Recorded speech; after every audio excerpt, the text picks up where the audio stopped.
دوستان گرامی، همونطور که میدونید در بحث کوهنوردی و کمپینگ داشتن یک هدلایت بسیار با کیفیت که قابلیت نور کافی برای چند ساعت رو داشته باشه خیلی نیاز هست. به دلیل درخواست عزیزان این هدلایت با کیفیت رو که بارها شارژ کردیم در فروشگاه رو دوباره شارژ کردیم و برای عزیزان آوردیم و حالا میخوایم تست نوریش هم به شما نشون بدیم.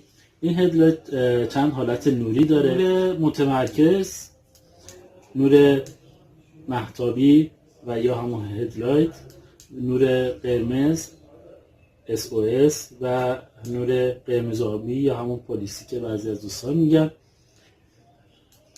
و همینطور که میدونید این هدلایت که خدمت رو عرض کردم سنسوردار هم هست، یعنی شما میتونید با استفاده از حرکت دست هدلایت خاموش و یا روشن کنید و یا از قابلیت بدون سنسورش استفاده کنید که با دست خاموش و روشن بشه.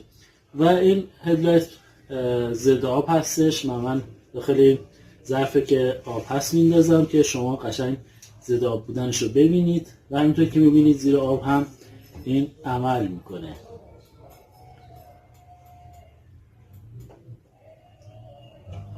خب دوستان، اینم از تست ضد آب بودنش و شما میتونه از این بابت هم خیالتون راحت باشه. دوستان عزیزی که قصد سفارش این کالای با کیفیت دارن میتونن پیام بدن و دایرکت بدن و ما پاسخگو هستیم و براشون برای هر نقطه از کشور ارسال میکنیم و از اگه به فروشگاه تشریف میارن ما در خدمتشون هستیم. خداوند نگهدارتون باشه. دوستان گرامی، همونطور که میدونید در بحث کوهنوردی و کمپینگ داشتن یک هدلایت بسیار با کیفیت که قابلیت نور کافی برای چند ساعت رو داشته باشه خیلی نیاز هست. به دلیل درخواست عزیزان این هدلایت با کیفیت رو که بارها شارژ کردیم در فروشگاه رو دوباره شارژ کردیم و برای عزیزان آوردیم و حالا میخوایم تست نوریش هم به شما نشون بدیم.